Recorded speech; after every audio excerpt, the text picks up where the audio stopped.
Kenapa lo? Kenapa? Kenapa lo?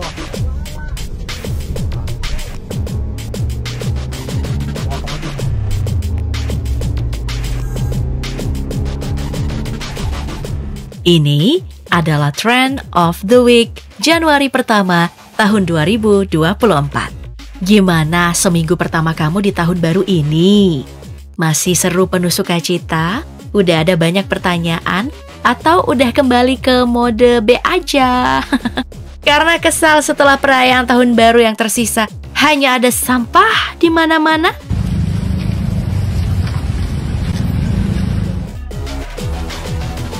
Saat dunia sedang bersukacita mengawali tahun 2024, BRICS, aliansi ekonomi yang terdiri dari Brazil, Rusia, India, Cina, dan Afrika Selatan, juga secara resmi memberi kabar bahwa cakupan mereka semakin luas dengan mengundang 5 negara baru untuk bergabung.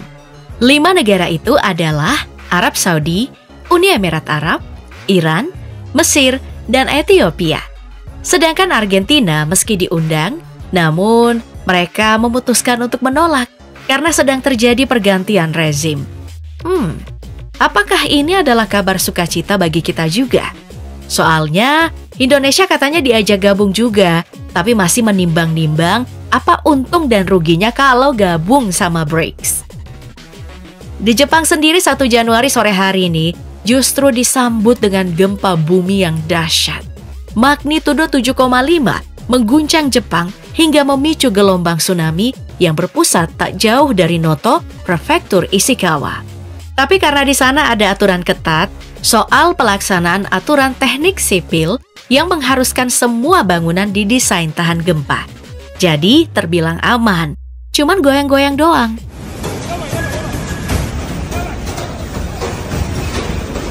Walaupun tetap saja gempa ini memakan korban nyaris hingga 70 orang. Oh iya, di Jepang juga ada aplikasi yang bisa memberi peringatan sebelum terjadi gempa. Jadi, semua orang bisa jauh lebih waspada karena dapat notifikasi di handphone masing-masing.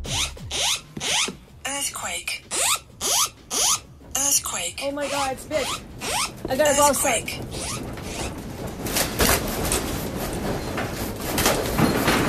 Di Indonesia mah, boro-boro ada peringatan sebelum bencana. Gunung udah meletus aja, masih ada pendaki yang di puncak.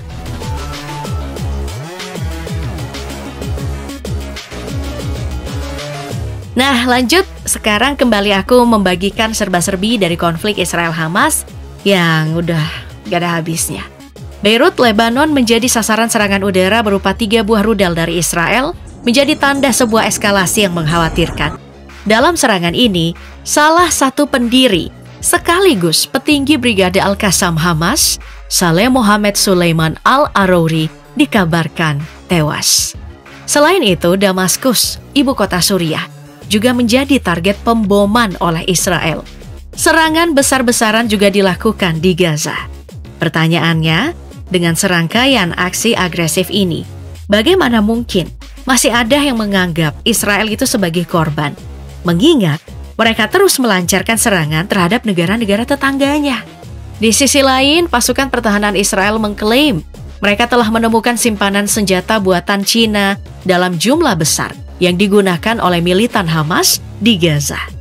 Kamu mungkin ingat, dalam 2 hari pertama konflik, insinyur perangkat lunak Shakit Lokitz dari Israel mendirikan proyek yang dikenal dengan Words of Iron. Tujuannya mendokumentasikan dan mengumpulkan data terkait kejahatan yang dilakukan oleh Hamas, serta menyebarkan informasi yang disebut-sebut memanipulasi informasi tentang Israel. Nah, yang terbaru berkat serangan bertubi-tubi dari warga Palestina, akhirnya Words of Iron kini tidak lagi berfungsi alias error. For those of you who don't know, Words of Iron is a Zionist project, a website that sends Zionists to report Palestine. And remember, Words of Iron came back after the first day where... Nah, kita bergeser ke serba-serbi pemilu 2024 di Indonesia.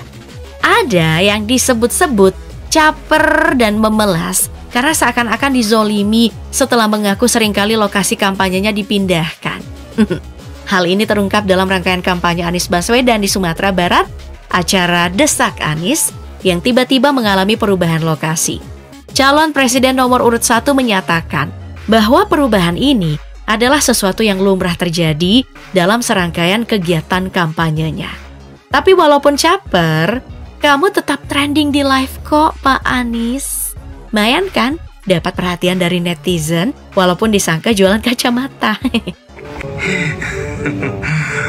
Etalase kacamata, ampun.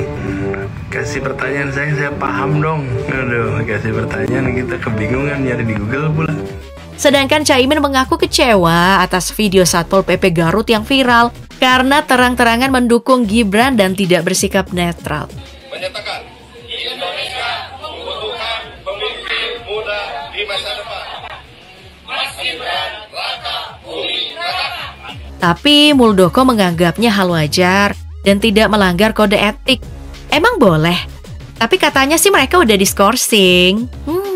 Yang bersangkutan kena skorsing. Prabowo juga dikecam nih karena program susu gratisnya jika menang Pilpres bakal ngimpor 1,5 juta sapi dari India. Aduh Pak, Indonesia tuh nggak butuh susu. Anak-anak kita tuh butuh makanan yang bergizi. Gimana ya? Sedangkan calon wakilnya, Gibran diputuskan melanggar Pergub DKI Jakarta nomor 12 tahun 2016 soal bagi-bagi susu di CFD oleh Bawaslu Jakpus.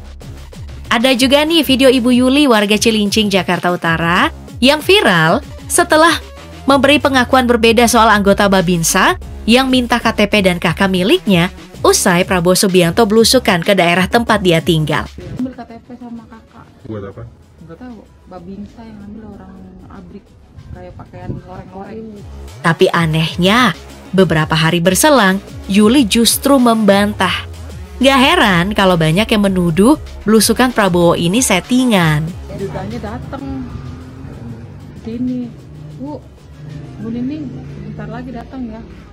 Saya mama itu apa sih sebentar lagi datang? Nggak lama Pak Prabowo datang.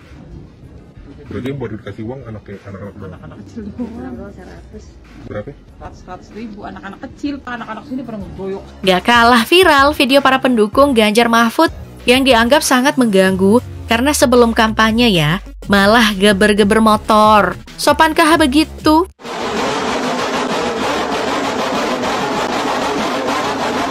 Dan serba-serbi pemilu 2024 ini, kita tutup dengan kabar soal debat Capres ketiga yang membahas tema pertahanan, keamanan, geopolitik, dan hubungan internasional. Nah, siapa sih yang menurut kamu jadi bintang debat kali ini? Atau sudah punya pilihan? Bisikin dong, masih galau nih. Lalu ada kabar duka dari mantan tokoh pergerakan mahasiswa dan ahli ekonomi serta politisi Rizal Ramli yang meninggal dunia akibat mengidap kanker pankreas. Ya sedikit, harta yang ditinggalkan untuk anaknya mencapai 24,61 miliar rupiah. Wow. Tapi ada yang lebih wow lagi nih. Advokat Alvin Lim yang baru bebas akibat kasus pemalsuan dokumen membuat heboh netizen karena mengatakan kalau Verdi Sambo selama ini ternyata nggak ditahan di Lapas Salemba, tapi tidurnya di Kantor Kesatuan Pengamanan Lembaga Pemasyarakatan alias KPLP ber-AC. Walaupun kabar itu dibantah oleh Kalapas Salemba. Verdi Sambo menjalani pidana di Lapas Salemba sejak 24 Agustus dan dipastikan yang bersangkutan tetap berada di dalam tahanan. Baik, kita beralih ke info showbiz. Ada aktor Billy Davidson dan mantan girl band Princess Patricia Devina Dextra yang tengah bersuka cita karena dikaruniai anak kedua. Wah, selamat ya. Yang gak kalah viral adalah perkara mencari siapa yang salah sebenarnya ini di masalah ini ya. Jadi, ada anggota Dinas Perhubungan DKI Jakarta yang terbawa di atas kap mobil. Mulai dari Setiabudi di Jakarta Selatan hingga Menteng di Jakarta Pusat. Kenapa lo? Kenapa? Kenapa lo? Ngomong ke bener dong.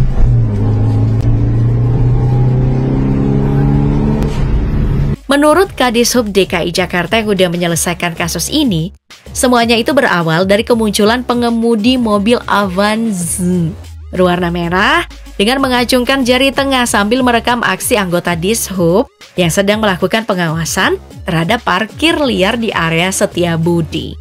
Sekitar 4 kali doi mondar-mandir sambil terus ngacungin jari tengah kepada petugas. Oh, mungkin ini ada dendam, sedang ada masalah, atau doyan aja iseng ya biar viral. Akhirnya, petugas Dishub yang emosi minta doi berhenti dong buat nanya, itu acungan jari tengahnya untuk apa? Tapi yang terjadi, malah seperti yang ada di video ini nih. Jadi, menurut kamu ya Pop Gengs, ini siapa yang perlu disalahkan? Buka pintunya, buka. Iya kenapa? Buka. Iya kenapa? Buka. Kenapa? Lu ngerekam apain? Buka. Ya gua kan ngerekam, tapi kenapa? Kooperatif. Ya kenapa? Alright, di dunia olahraga, pekan ini dunia menyaksikan penyelenggaraan 4 pertandingan terakhir dari babak 16 besar Coppa Italia 2023-2024. Pertandingan pertama menampilkan AC Milan berhadapan dengan Cagliari pada Rabu tanggal 3, di mana AC Milan berhasil meraih kemenangan telak 4-1. Selanjutnya, pada hari Kamis tanggal 4, 2 pertandingan berlangsung, yaitu Atalanta versus Sassuolo dan AS Roma versus Cremonese. Atalanta keluar sebagai pemenang dengan skor 3-1, sementara AS Roma berhasil menang 2-1. Pertandingan terakhir dari babak 16 besar adalah duel antara Juventus dan Salernitana yang dijadwalkan berlangsung pada hari Jumat tanggal 5. Dan yang keluar sebagai pemenang adalah Juventus dengan skor 6-1. Sebelum TOTW ini berakhir, kami dari seluruh tim Daftar Populer ingin mengucapkan bela-sungkawa atas korban insiden tabrakan kereta api KA Turangga dan KRL Bandung Raya di Cicalengka, Kabupaten Bandung pada Jumat pagi kemarin.